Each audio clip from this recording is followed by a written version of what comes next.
என்னோடய பேஷன் எதுன்னு எனக்கு தெரியல. என்னோடய பேஷனை கண்டுபிடிக்கிறது எப்படி? அதை கண்டுபிடிச்சதுக்கப்புறம் அதில் ஒரு வெற்றிகரமான தலைசிறந்த ஒரு மாஸ்டராக வர்றது எப்படி? இதெல்லாம் தெளிவாக ஸ்டெப் பை ஸ்டெப் நமக்கு சொல்லியிருக்கிற ஒரு புத்தகம் தான் ராபர்ட் கிரீன் எழுதின மாஸ்டரின்ற இந்த புத்தகம். நம்மளோட பேஷனை கண்டுபிடிக்கிறது எப்படி, எந்த ஒரு துறையை தேர்ந்தெடுத்தாலும் அதில் மிக சிறந்த நபராக வர்றது எப்படின்றத இந்த புத்தகத்தை விட தெளிவாக வேறு ஏதாவது ஒரு புத்தகம் சொல்லியிருக்கான்றது எனக்கு தெரியல.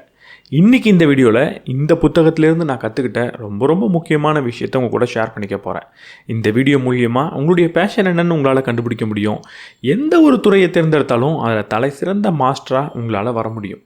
நம்ம சேனலுக்கு நீங்கள் புதுசாக இருந்தீங்கன்னா நான் படிக்கிற புக்ஸோட சம்மரிஸ் அப்லோட் பண்ணுவேன். நான் படித்ததுலேயே எனக்கு ரொம்ப பிடிச்ச விஷயத்தை உங்க கூட ஷேர் பண்ணிப்பேன். நான் படித்ததுலேயே நல்ல புக்ஸை உங்களுக்கு ரெக்கமெண்ட் பண்ணவும் செய்வேன். அதில் உங்களுக்கு பிடிக்கும் அப்படின்னா நம்ம சேனலுக்கு சப்ஸ்கிரைப் பண்ணிவிட்டு பெல் பட்டனை ப்ரெஸ் பண்ணிவிடுங்க.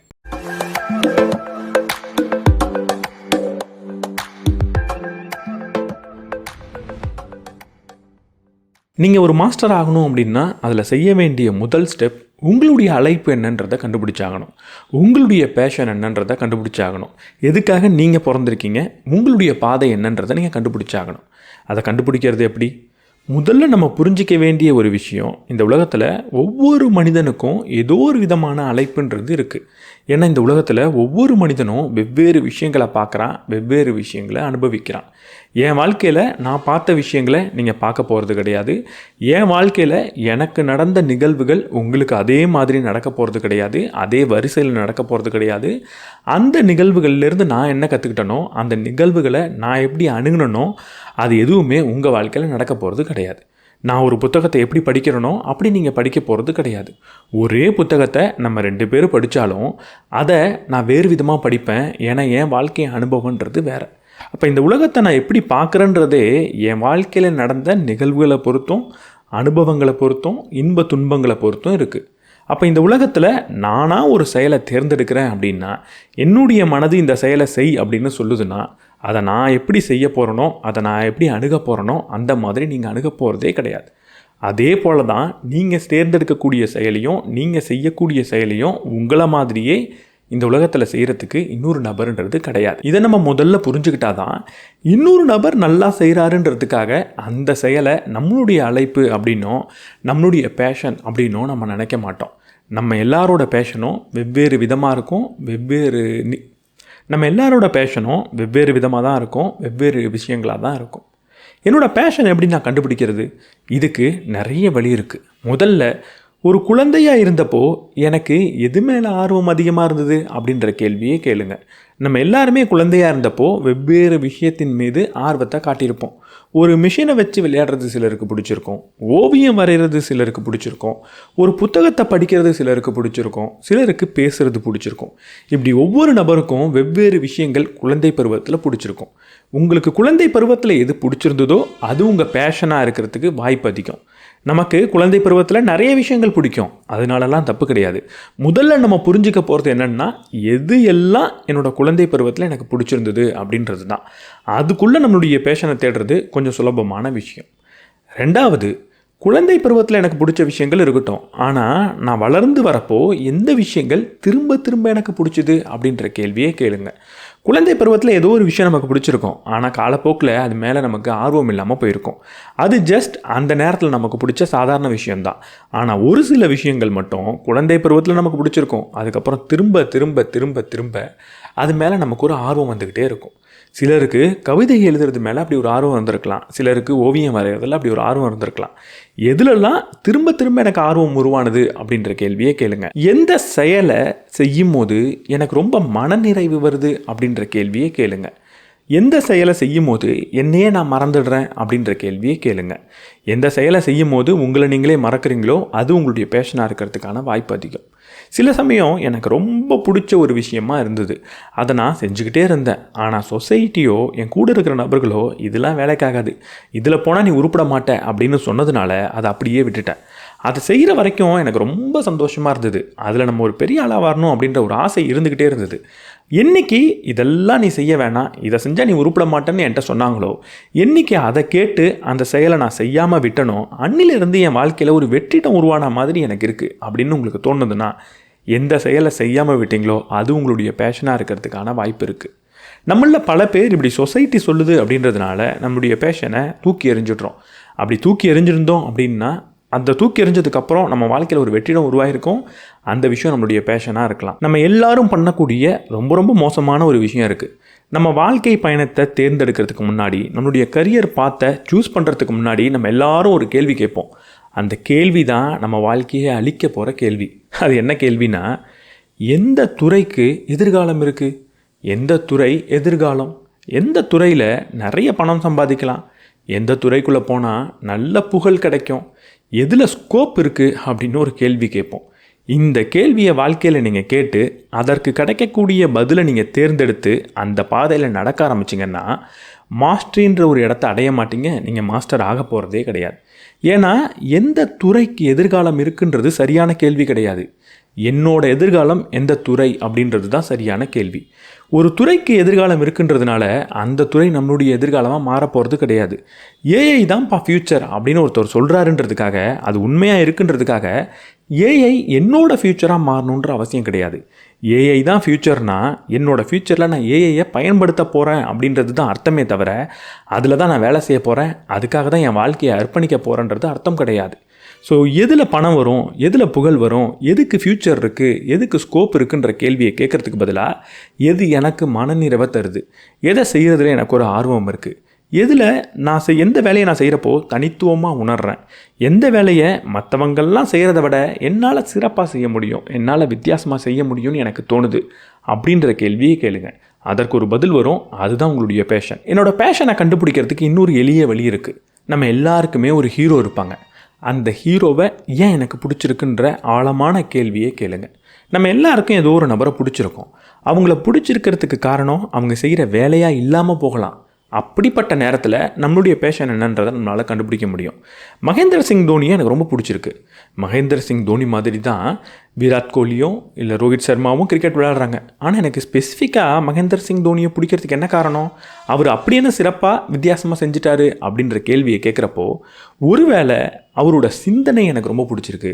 ஒரு பிரச்சனையை எப்படி அணுகிறாருன்றது பிடிச்சிருக்கு. எப்படி காமாக இருக்காருன்றது எனக்கு பிடிச்சிருக்கு. அது எல்லாத்தையும் ஒரு கதையாக எப்படி ஒரு ப்ரெஸ்கிட்ட பேசுகிறாரு, எப்படி ஒரு பொது தளத்தில் அவர் பேசுகிறாருன்றது எனக்கு பிடிச்சிருக்கு. அவருடைய பேச்சினால தான் இந்த கிரிக்கெட்டரை எனக்கு பிடிச்சிருக்கு அப்படின்றத நம்ம கண்டுபிடிச்சோன்னா, அவரை மாதிரி பேசுகிறதும், அவரை மாதிரி ஒரு விஷயத்தை எக்ஸ்பிளைன் பண்ணுறதும், அவரை மாதிரி ஒரு ப்ராப்ளத்தை பார்க்குறதும், அவரை மாதிரி நம்ம படிக்கிற விஷயங்களை ஒரு வித்தியாசமான கோணத்தில் பார்க்குறது தான் என்னோட பேஷன் அப்படின்றது நமக்கு புரிய வரலாம். நமக்கு பிடிச்ச ஹீரோவை ஏன் எனக்கு பிடிச்சிருக்குன்ற கேள்வி நம்மளுடைய பேஷன் என்னன்றதை நமக்கு காட்டுறதுக்கான வாய்ப்பு இருக்குது. இப்போ நான் சொன்ன விஷயங்களெல்லாம் நீங்கள் ஆராய்ச்சி பண்ணி பார்த்தீங்கன்னா உங்கள் வாழ்க்கையுடைய பேஷன் என்னன்றது உங்களுக்கு கண்டுபிடிக்க முடியும். உங்களுடைய துறை என்னன்றதை கண்டுபிடிக்க முடியும். அதை கண்டுபிடிச்சதுக்கப்புறம் நீங்கள் என்ன செய்யணும்? என்னோடய துறை என்னன்றதை நான் தேர்ந்தெடுத்ததுக்கப்புறம் நான் செய்ய வேண்டிய முக்கியமான விஷயம் பயிற்சி. ஒரு ஸ்டூடெண்ட்டாக இருக்கிறது, ஒரு அப்ரெண்டிஸாக இருக்கிறது.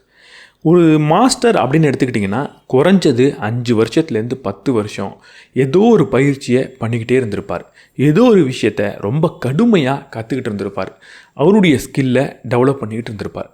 இந்த 10 வருட பயிற்சி மட்டும்தான் நீங்கள் மாஸ்டர் ஆகிறதுக்கான ஒரு டிக்கெட்டை உங்கள் கையில் கொடுக்குது. ஒரு மாஸ்டர் ஆகணும்னா இதை நீங்கள் மைண்டில் வச்சுக்கோங்க. நான் எந்த துறையை தேர்ந்தெடுத்தனோ அதில் 5 வருஷத்துக்கு கடுமையாக முயற்சி பண்ணிக்கிட்டே இருக்க போகிறேன், பயிற்சி பண்ணிக்கிட்டே இருக்க போகிறேன், திரும்ப திரும்ப ஃபெயில் ஆக போகிறேன், நிறைய விஷயத்தை கற்றுக்க போகிறேன். இந்த 5 வருஷத்தில் எனக்கு எந்த ஒரு ரிசல்ட்டுமே வரப்போகிறது கிடையாது. அதுலேருந்து வரப்போகிற பணமோ புகழோ பெயரோ எதுவுமே எனக்கு வரப்போகிறதே கிடையாது. 5வது வருட முடிவில் எனக்கு ஒரு விஷயம் கிடைக்கும். அது என்னென்னா, அதிலிருந்து என்ன மாதிரியான விளைவு கிடைக்கணும் அப்படின்னு நம்ம எதிர்பார்த்துக்கிட்டு இருந்தோமோ அது கொஞ்சமாக எனக்கு கிடைக்க ஆரம்பிக்கும்.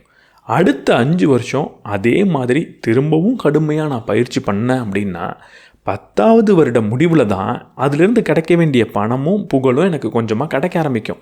அப்போது கூடவே எனக்கு இன்னொரு விஷயம் கிடச்சிருக்கும். அதுதான் மாஸ்டர் ஆகிறதுக்கான டிக்கெட். அப்போ தான் மாஸ்டர் ஆகிறதுக்கான பாதையில் நான் காலடியே எடுத்து வச்சுருப்பேன். இந்த 10 வருட பயிற்சிக்கு நீங்கள் தயார் இல்லை அப்படின்னா அந்த துறையை தேர்ந்தெடுக்கவே செய்யாதீங்க. ரொம்ப முக்கியமானது இதுதான். எந்த துறையை நம்ம தேர்ந்தெடுக்கிறோமோ அதில் ஒரு கேள்வியை கேட்கணும். இந்த துறைக்கு தேவையான சாக்ரிஃபைஸை 10 வருஷத்துக்கு என்னால் பண்ண முடியுமா அப்படின்ற கேள்வி தான்.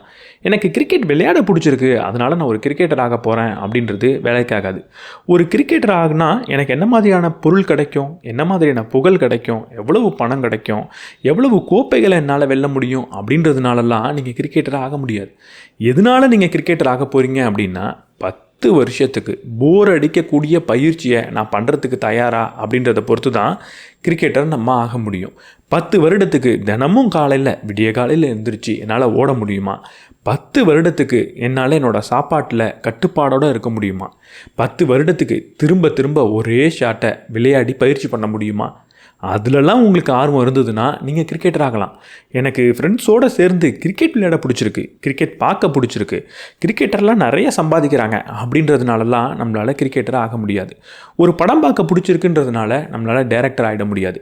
புத்தகம் படிக்க பிடிச்சிருக்குன்றதுனால ஒரு எழுத்தாளர் ஆகிட முடியாது.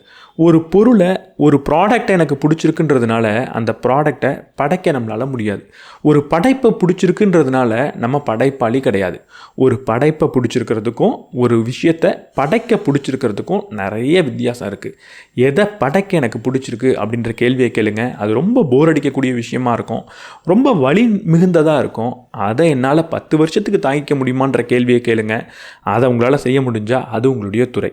அந்த 10 வருஷ பயிற்சின்றது ரொம்ப முக்கியம். அந்த பயிற்சிக்கு உங்களை நீங்கள் தயார்படுத்திக்கோங்க. இந்த பயிற்சிக்குள்ளே நம்ம போன உடனே நம்ம செய்யக்கூடிய மிகப்பெரிய தவறு என்னென்னா, நீங்கள் எல்லோரும் இதை தப்பாக பண்ணிக்கிட்டு இருக்கீங்க, இதை எப்படி பண்ணணும் தெரியுமா அப்படின்னு முதல் நாள்லேருந்தே நம்மளுடைய பார்வையை சொல்வோம். ஏதோ ஒரு டேரக்டர்கிட்டேருந்து டைரக்ஷன் கற்றுக்கணும்னு நம்ம சேர்ந்ததுக்கப்புறம், சார் இதை இப்படி செய்யணும், இந்த கதையை இப்படி சொல்லணும் அப்படின்னு நம்மளுடைய பார்வையை சொல்லிக்கிட்டே இருப்போம். அது மிகப்பெரிய தவறு. நம்ம முதல்ல செய்ய வேண்டியது என்னென்னா கவனிக்கிறது மட்டும்தான். நமக்கு முன்னாடி இருக்கக்கூடிய நபர்கள், எக்ஸ்பீரியன்ஸ் அதிகமான நபர்கள், இதுக்கு முன்னாடி இந்த துறையில் ஓரளவுக்கு சாதித்த நபர்கள், பல வருடமாக இந்த துறையில் இருக்கக்கூடிய நபர்கள் என்ன செய்கிறாங்க அப்படின்றத கவனிக்கிறது மட்டும்தான் உங்களுடைய வேலை. அதை கவனித்து எடை கூட நம்ம போடக்கூடாது. இவங்க சரியாக செய்கிறாங்களா தப்பாக செய்கிறாங்களான்ற ஒரு முடிவுக்கு கூட நம்ம வரக்கூடாது. ஒரு ஜட்மெண்ட்டை நம்ம பண்ணக்கூடாது. என்ன செய்கிறாங்க அப்படின்றத எந்த ஒரு ஜட்ஜ்மெண்ட்டும் இல்லாமல் நம்மளால் பார்க்க முடியுமா அப்படின்றத கேளுங்க.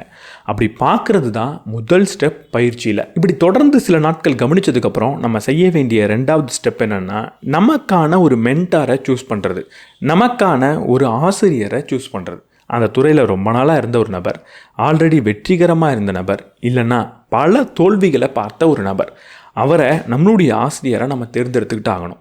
அந்த ஆசிரியரை நம்ம தேர்ந்தெடுக்கிறதுக்கு முக்கியமான காரணம் என்ன? அவர்கிட்ட இருந்து நிறைய பாடத்தை கற்றுக்கிறதுக்கான்னு கேட்டால் கிடையாது. ரொம்ப முக்கியமான ஒரு காரணம் இருக்குது. பொதுவாக மென்டர்னால் நம்ம என்ன நினச்சிருவோன்னா, நம்மளை மோட்டிவேட் பண்ணணும், நம்மளை என்கரேஜ் பண்ணணும் அப்படின்னு நினைப்போம். ஆனால் மோட்டிவேட் பண்ணுறவரோ என்கரேஜ் பண்ணுறவரோ ஒரு நல்ல மென்டார் கிடையாது. உண்மையான மென்டாரோட வேலை என்ன அப்படின்னா, நம்மளோட கம்ஃபர்ட் ஜோன்லேருந்து வெளியே கொண்டு வரணும். நம்மள்கிட்டருந்து அதிகமாக டிமாண்ட் பண்ணணும். உன்னால் ஓட முடியும், ஓடு அப்படின்னு சொல்கிறவரோ, ஓடினா என்ன நடக்கும்னு சொல்கிறவரோ, ஓடுறது எவ்வளோ முக்கியம்னு சொல்கிறவரோ, இல்லை அவங்கெல்லாம் எப்படி ஓடினாங்க அப்படின்னு நமக்கு ஒரு கதை சொல்கிறவரோ நல்ல மென்டார் கிடையாது. நீ 15 கிலோமீட்டர் ஓடலைன்னா உனக்கு சோறே கிடையாதுன்னு நம்மளை டார்ச்சர் பண்ணுறவர் தான் உண்மையான மென்டார். அப்படிப்பட்ட நம்மளை ரொம்ப டிமாண்ட் பண்ணக்கூடிய, நம்மளை டார்ச்சர் பண்ணக்கூடிய ஒரு மென்டரை நம்ம தேர்ந்தெடுத்தாகணும். அந்த மென்டர் கீழேயே நம்ம இருக்கணுமான்னு கேட்டால் அது கிடையாது. ஒரு மென்டரை தேர்ந்தெடுத்து கொஞ்ச நாளுக்கு அவர்கிட்ட இருந்து பயிற்சி எடுக்கணும். ஆனால் ஒரு கட்டத்தில் அவரை மிந்தி நம்ம போகணும். அவரை விட சிறப்பான ஒரு நபராக மாறணும். அவரை விட்டு வேறு ஒரு பாதையில் போகணும். எப்போ போகணும்? இந்த மென்டரை விட நான் பெரிய ஆள் ஆகணும் அப்படின்னு காத்துக்கிட்டே இருக்கக்கூடாது. எப்போ இவரை விட்டு பிரிஞ்சு போகலாம், எப்போ இவரை முந்தி நான் முன்னாடி போகலாம் அப்படின்றத யோசிச்சுக்கிட்டே இருக்கக்கூடாது. இயற்கையாக ஒரு மென்டார்கிட்டேருந்து நீங்கள் பிரிஞ்சு போவீங்க, அவரை விட சிறப்பான நபராக மாறுவீங்க, அவரை விட தனித்துவமான நபராக மாறுவீங்க. இந்த ப்ராசஸ் இயற்கையாக நடக்கும். அதற்காக நீங்கள் காத்துக்கிட்டோ அது எப்போ நடக்கும்னு யோசிச்சுக்கிட்டோ இருக்க வேண்டிய அவசியம் கிடையாது. உங்களோட வேலை அவர்கிட்ட இருந்து ஒரு விஷயத்தை கற்றுக்கிறது, அவரை உங்களுக்காக பயன்படுத்திக்கிறது, அவரை உங்களை டிமாண்ட் பண்ண வைக்கிறது, அவர் சொல்கிறத விட பெருசாக நான் செஞ்சு காட்டுவேன் அப்படின்ற ஒரு துடிப்போடு இருக்கிறது. இப்படி ஒரு மென்டர்கிட்ட இருக்கிறப்போ நம்ம வளர்த்துக்க வேண்டிய முக்கியமான குணாதிசயம் என்ன அப்படின்னா, அவருக்கு கீழே பணிவாக இருக்கிறது மட்டும்தான். அவர்கிட்ட ஒரு ஹியூமிலிட்டியை காட்டுறது, ஒரு ஹம்பிளாக இருக்கிறது மட்டும்தான். இங்கே நம்ம செய்ய வேண்டிய முக்கியமான விஷயம், ஒரு மென்டர் நான் என்னெல்லாம் சரியாக செய்கிறேன் அப்படின்னு எனக்கு சொல்லணுன்ற அவசியம் கிடையாது. நான் எதெல்லாம் தப்பாக செய்கிறேன்னு அவர் சொல்லணும். அவர்கிட்டேருந்து நான் தெரிஞ்சிக்க வேண்டிய விஷயம் என்கிட்ட இருக்கிற குறைகள் என்ன அப்படின்றது மட்டும்தான். நான் எப்படிலாம் ஃபெயில் ஆகிட்டுருக்கேன் அப்படின்றத சொல்கிறது மட்டும்தான் அவருடைய வேலை. நம்ம எல்லாருக்குமே நம்மளுடைய வெற்றிகளை, கோப்பைகளை அடுக்கி வச்சு பார்க்குறது ரொம்ப பிடிக்கும். ஆனால் உண்மையாக நம்ம வச்சுக்க வேண்டியது நம்மளுடைய தோல்விகளை தான், நம்மளுடைய குறைகளை தான். அதோட லிஸ்ட் தான் நம்மக்கிட்ட இருக்கணும். அதை சொல்ல வேண்டியவர் தான் ஒரு மென்டார். என்னோடய குறைகளை என்கிட்ட சொல்லுங்கள் அப்படின்னு தைரியமாக கேட்கக்கூடிய பண்பு தான் நம்மள்கிட்ட இருக்கக்கூடிய பணிவு. அந்த பணிவு இல்லாமல் உங்களால் வளர முடியாது. ஒரு ஓவர் கான்ஃபிடென்ஸோட எனக்கு எல்லாம் தெரியும் அப்படின்னும், இல்லை என்னோடய குறைகளை சொன்னாலே நான் கோவப்படுவேன் அப்படின்ற ஒரு பண்பு நம்மள்கிட்ட இருந்தால் நம்மளால் வளர முடியாது. இந்த மென்டார்ஷிப் ஃபேஸில் நீங்கள் கற்றுக்க வேண்டிய முக்கியமான விஷயம் உங்களுடைய குறைகள். அதுக்கு உங்களுக்கு பணிவுன்றது ரொம்ப முக்கியம். இந்த நேரத்தில் நம்ம செய்யக்கூடிய ஒரு தவறு என்னென்னா, ஒரே நேரத்தில் 10-15 விஷயத்தை நான் கற்றுக்கணும் அப்படின்னு நினைக்கிறது தான். ஒரு துறையை நம்ம தேர்ந்தெடுத்துருவோம், ஆனால் அந்த துறைக்குள்ளேயே பல விஷயங்கள் இருக்கும். அது எல்லாத்தையும் ஒரே நேரத்தில் முக்கியமாக ஆரம்பத்திலேயே கற்றுக்கணும்னு நினைக்கிறது மிகப்பெரிய தவறு. ஒரு நேரத்தில் ஒரு விஷயத்தை மட்டும்தான் கற்றுக்கணும். ஒரே ஒரு விஷயத்தில் பல வருடம் நான் பயிற்சி பண்ணதுக்கப்புறம் தான் அடுத்த விஷயங்களை கற்றுப்பேன் அப்படின்ற முடிவெடுக்கணும். எல்லா விஷயத்தையும் ஒரு துறையில் கற்றுக்கிறதுன்றது முக்கியம்தான். ஆனால் அதை ஆரம்பத்திலேயே கற்றுக்கணும்னு நினச்சோம் அப்படின்னா எதையுமே நம்ம ஒழுங்காக கற்றுக்க மாட்டோம். ஒரு துறையில் எது எனக்கான வேலைன்றதை கண்டுபிடிங்க. அதில் மிகப்பெரிய பயிற்சி எடுங்க. அதில் ஓரளவுக்கு உங்களுக்கு அறிவு வளர்ந்துருச்சு, திறமை வளர்ந்துருச்சு அப்படின்னு தோணும் போது மட்டும்தான் மற்ற விஷயங்கள் நீங்கள் கற்றுக்கிறதுக்கு முயற்சியே எடுக்கணும். எடுத்த உடனே எல்லாத்தையும் கற்றுக்கணும் அப்படின்னு நீங்கள் நினைக்கக்கூடாது. இப்படி ஒரு விஷயத்தை கற்றுக்கும் போது நம்ம செய்ய வேண்டிய ரொம்ப முக்கியமான விஷயம் என்னென்னா, நிறைய படிக்கிறது. நிறைய அந்த துறை சம்மந்தப்பட்ட புத்தகங்களை படிக்கிறதா இருக்கட்டும், அந்த துறை சம்மந்தப்பட்ட ரூல்ஸ் அண்ட் ரெகுலேஷனை படிக்கிறதா இருக்கட்டும், அங்கே இருக்கக்கூடிய புத்தகங்களில் அங்கே இருக்கக்கூடிய பேப்பர்ஸை படிக்கிறதா இருக்கட்டும், இது எல்லாமே ரொம்ப ரொம்ப முக்கியமான விஷயம். இதை செய்யாமல் நம்மளால் மாஸ்டர் ஆக முடியாதுன்றது உண்மை. ஆனால் இது மட்டுமே போதும் அப்படின்னு நீங்கள் நினச்சிடவே கூடாது. தொடர்ந்து படிச்சுக்கிட்டே இருக்கிறதுனால அதில் நான் மாஸ்டர் ஆகிடுவேன் அப்படின்னு நீங்கள் நினைக்கக்கூடாது. இங்கே ரொம்ப முக்கியமான விஷயம், படித்த விஷயத்தை பயிற்சி பண்ணி பார்க்குறது, செயல்படுத்தி பார்க்குறது. இந்த செயல்படுத்தி பார்க்காம நீங்கள் எவ்வளவு படித்தாலும் அது 1% கூட உங்களுக்கு பயனளிக்க போகிறது கிடையாது. படிக்கிறது ரொம்ப முக்கியம்தான், ஆனால் அதை செயல்படுத்தி பார்க்கும்போது மட்டும்தான் படித்ததோட முக்கியத்துவத்தையே உங்களால் அனுபவிக்க முடியும், படித்ததோட பயனையே அனுபவிக்க முடியும். அதனால் தொடர்ந்து நம்ம படிக்கிற விஷயத்தையும் கற்றுக்கிற விஷயத்தையும் செயல்படுத்தி பார்த்து பயிற்சி பண்ணி பார்க்குறதுன்றது ரொம்ப முக்கியம். இப்படி செயல்படுத்துறதுலையும் பயிற்சி பண்ணுறதுலையும் ரொம்ப முக்கியமான ஒரு விஷயம் இருக்குது. அதுக்கு பேர் தான் திரும்ப திரும்ப செய்கிறது, ரிப்பீட்டேஷன். ஏதோ ஒரு விஷயத்தை நான் கற்றுக்கிறேன், ஒரு பியானோ வாசிக்க நான் கற்றுக்கிறேன் அப்படின்னா முதல் 1 மாதத்துக்கு அந்த பியானோ கிளாஸ் போகிறப்ப ரொம்ப ஜாலியாக இருக்கும். ஏன்னா எனக்கு ஒன்றுமே தெரியாத விஷயங்களை புதுசாக கற்றுக்கிற மாதிரி இருக்கும். அப்போ நமக்கு அது மேலே ஆர்வம் வரதில்ல, எந்த ஒரு பிரச்சனையும் இல்லை, அங்கே ஆர்வம்ன்றது வந்துடும். ஆனால் எப்போ இங்கே ஆர்வம் குறைஞ்சி போர் அடிக்க ஆரம்பிக்கும் அப்படின்னா, ஓரளவுக்கு நான் கற்றுக்கிட்டேன், இப்போ எனக்கு ஓரளவுக்கு தெரியும், இப்போ தெரிஞ்ச விஷயத்தையே திரும்ப திரும்ப திரும்ப ஒவ்வொரு நாளும் நான் செஞ்சு பார்க்கணும் அப்படின்ற ஒரு சூழல் வரப்போ தான் அங்கே எனக்கு போர் அடிக்கும், இது எனக்கு பிடிக்கல அப்படின்னு தோணும். நீங்கள் மாஸ்டர் ஆகணும் அப்படின்னா இந்த ஃபேஸை கடந்து வந்தால் மட்டும்தான் முடியும். நான் ஏதோ ஒரு விஷயத்தை செயல்படுத்தி பார்க்க போகிறேன், பயிற்சி பண்ண போகிறேன் அப்படின்னா முதல் சில நாட்களுக்கு அது ரொம்ப ஜாலியாக இருக்கும். ஏன்னா அது வரைக்கும் நம்ம அதை செஞ்சுருக்க மாட்டோம். ஆனால் ஒரு கட்டத்தில் அது எனக்கு தெரியும், ஓரளவுக்கு வந்துருச்சு அப்படின்னு தோணும். அப்போது தெரிஞ்ச விஷயத்தையே திரும்ப திரும்ப திரும்ப நீங்கள் செய்கிறப்போ அது ரொம்ப போர் அடிக்கும். அந்த நேரத்தில் நீங்கள் அந்த போர் அடித்தாலும் பரவாயில்லன்னு அதை பயிற்சி பண்ண முடிஞ்சால் மட்டும்தான் மாஸ்டர் ஆவீங்க. இதை முதல்லையே மனதில் வச்சுக்கோங்க. நான் ஒரு விஷயத்தை திரும்ப திரும்ப செய்ய போகிறேன், அதை செய்யும் போது எனக்கு போர் அடிக்க போகுது, அது ரொம்ப ஆர்வமான விஷயமா இருக்க போகிறதில்ல, இருந்தாலும் அதை என்னால் செய்ய முடியுமான்ற கேள்வியை கேளுங்க. முடியும் அப்படின்னா மட்டும்தான் அது உங்களுடைய பேஷன். இப்படி திரும்ப திரும்ப ஒரு விஷயத்தை செய்கிறப்போ எனக்கு முக்கியமான ஒரு குணாதிசயம் வேணும். அதோட பேர் தான் பொறுமையோட காத்திருக்கிறது. நான் ஒரு விஷயத்தை திரும்ப திரும்ப திரும்ப செய்கிறப்போ எந்த ஒரு விளைவுமே வராது. நான் அதில் முன்னேறுற மாதிரியே எனக்கு தோணாது, நான் எதையுமே கற்றுக்கிற மாதிரியும் தோணாது. எப்படி இருந்தனோ அப்படியே இருக்கிற மாதிரி எனக்கு தோணும். இந்த நேரத்தில் பொறுமையோடு நீங்கள் காத்திருந்து திரும்ப திரும்ப பயிற்சி பண்ணால் மட்டும்தான் விளைவுன்றது உங்களுக்கு கிடைக்கும். ஆரம்ப சில நாட்களுக்கு உங்களுக்கு எந்த ஒரு விளைவும் கிடைக்க போகிறது கிடையாது, எந்த ஒரு ரிசல்ட்டையும் நீங்கள் பார்க்க போகிறது கிடையாது, எந்த ஒரு முன்னேற்றமும் ஏற்பட போகிறது கிடையாது. ஆனால் கொஞ்ச நாள் நீங்கள் பொறுமையோடு இருந்தால், சில சமயம் அது கொஞ்சம் வருடங்களாக கூட இருக்கலாம். அப்போ நீங்கள் பொறுமையாக இருந்தால் மட்டும்தான் அதற்கப்புறம் ஒரு பெரிய விளைவை உங்களால் பார்க்க முடியும். நீங்கள் எதிர்பார்க்காத அளவுக்கு ஒரு விளைவும் முன்னேற்றமும் உங்களுக்கு கிடைக்கும். இங்கே இந்த பொறுமையோடு காத்திருக்கிற திறன் உங்களுக்கு இருந்தால் மட்டும்தான் அந்த துறையில் நீங்கள் மாஸ்டர் ஆக முடியும். இப்படி நான் என்னோட துறை சார்ந்த பயிற்சியை பண்ணிக்கிட்டே இருக்கிறப்போ கூடுதலாக ஒரு விஷயத்தை கற்றுக்கிட்டாகணும். என்னோட துறை சம்மந்தப்பட்ட சோஷியல் இன்டெலிஜென்ஸை நான் வளர்த்துக்கிட்டாகணும். அங்கே இருக்கிற மனிதர்களோட குணாதிசயம் என்னன்றதை நான் கற்றுக்கிட்டாகணும். இது ஏன் ரொம்ப முக்கியம்? ஏன்னா ஒவ்வொரு துறைக்கும் ஒரு விதமான சோஷியல் இன்டெலிஜென்ஸ் அப்படின்றது தேவைப்படும். ஒவ்வொரு துறையில் இருக்கக்கூடிய மனிதர்களும் ஒவ்வொரு விதமாக தான் இருப்பாங்க. நம்ம நினைக்கிற மாதிரி எல்லா மனிதர்களும் ரொம்ப சாஃப்டாக, ரொம்ப நல்லவங்களா, எந்நேரமோ உங்களை ரொம்ப சந்தோஷமாக வச்சுக்கக்கூடிய மனிதர்களாக இருக்க மாட்டாங்க. ஒரு சினிமாவை எடுத்துக்கிட்டோம்னா வெளியிலேருந்து பார்க்கறதுக்கு ரொம்ப ஃபேஷனாக அது நமக்கு தெரியலாம், ரொம்ப அழகான விஷயம் மாதிரி தெரியலாம். உள்ளே போனால் எல்லாரும் ரொம்ப சந்தோஷமாக ஜாலியாக ஒரு படத்தை எடுப்பாங்க அப்படின்னு நம்ம நினைக்கலாம். டிவியில் பேட்டி கொடுக்குறப்போ எல்லாருமே ரொம்ப நல்லவங்க மாதிரியும், எந்நேரமும் ரொம்ப சாஃப்டாக இருப்பாங்க அப்படின்னும், எந்நேரமும் ரொம்ப சந்தோஷமாக மட்டும்தான் இருப்பாங்க அப்படின்னும் நமக்கு தோணலாம். ஆனால் அந்த துறைக்குள்ளே போனதுக்கப்புறம், வேலைன்னு ஒரு விஷயம் வந்ததுக்கப்புறம், டார்கெட்னு ஒன்று வந்ததுக்கப்புறம், பணம்னு ஒரு விஷயம் இன்வால்வ் ஆனதுக்கப்புறம் எல்லா மனிதர்கள் மாதிரி அவங்களுக்கும் ஒரு ப்ரெஷர்ன்றது இருக்கும், அவங்களுக்கும் ஒரு ஸ்ட்ரெஸ் இருக்கும், அவங்களுக்கும் ஒரு டென்ஷன் இருக்கும். அப்போ அவங்க பிஹேவ் பண்ணுறது நம்ம எதிர்பார்த்த மாதிரி இருக்காது. ஒவ்வொரு துறையிலையும் இது வெவ்வேறு விதமாக இருக்கும். ஒவ்வொரு துறையிலையும் இது கடினமானதாக தான் இருக்கும். எல்லா மனிதர்களும் நல்லவங்க தான், ஆனால் எல்லா நேரத்துலையும் நல்லவங்களாகவே அவங்களால இருக்கவே முடியாது. அது மட்டும் இல்லாமல் எந்நேரமும் அடுத்தவங்க நல்லவங்க இல்லைன்னு சொல்கிறது ரொம்ப சுலபமாக இருக்கும். நம்ம மேலே ரொம்ப கடினமாக நடந்துக்கிறாங்க, நம்மக்கிட்டேருந்து ரொம்ப டிமாண்ட் பண்ணுறாங்கன்றதுனாலலாம் அவங்க கெட்டவங்க கிடையாது. ஆனால் அப்படி டிமாண்ட் பண்ணுறதும் கடினமாக இருக்கிறதும் எல்லா துறையிலும் வெவ்வேறு விதமாக இருந்துக்கிட்டே தான் இருக்கும்.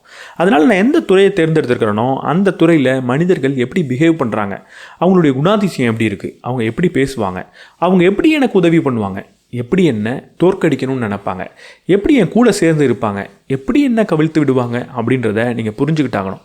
இப்படிப்பட்ட விஷயங்களை புரிஞ்சிக்காமல் அந்த துறையில் உங்களால் வெற்றிகரமாக வரவே முடியாது. ஒரு துறை சார்ந்த ஸ்கில் எவ்வளவு முக்கியமோ அதற்கு நிகராக அந்த சோஷியல் இன்டெலிஜென்ஸ் அப்படின்றதும் முக்கியம். இது இல்லாமல் எவ்வளவு ஸ்கில்லை நீங்கள் வச்சுருந்தாலும் அதில் நீங்கள் வெற்றிகரமாக வரப்போகிறது கிடையாது. சில நபர்கள் இந்த சோஷியல் இன்டெலிஜென்ஸ்க்கு 90% மதிப்பையே கொடுக்குறாங்க. ஆனால் குறைஞ்சது நம்ம 50% மதிப்பையாவது கொடுப்போம். இந்த சோஷியல் இன்டெலிஜென்ஸை கட்டாயம் நம்ம கற்றுக்கிட்டாகணும். இந்த சோஷியல் இன்டெலிஜென்ஸை கற்றுக்கிறப்போ 2 முக்கியமான விஷயத்தை நம்ம கூட வச்சுக்கணும். ஒன்று, அடுத்தவங்க என்ன அங்கீகரிக்கணுன்ற ஒரு தேவை எந்நேரமும் நம்ம கூட இருந்துக்கிட்டே இருக்கக்கூடாது. எல்லா நேரத்துலையும் எல்லாரும் நம்மளை அங்கீகரிப்பாங்க அப்படின்னு நீங்கள் எதிர்பார்க்கக்கூடாது. நான் ஒரு வேலையை செய்கிறேன் அப்படின்னா அது நல்லா இருக்குன்னு ஒருத்தவங்க சொன்னாதான், இல்லை நீ ரொம்ப சிறப்பாக செய்கிற அப்படின்னு சொன்னாதான், இல்லை இந்த வேலையில் உன்னால் ஒரு சிறப்பான நபராக வர முடியும் அப்படின்னு சொன்னால் மட்டும்தான் அந்த துறை எனக்கான துறை அப்படின்னு நீங்கள் நினைக்கவே கூடாது.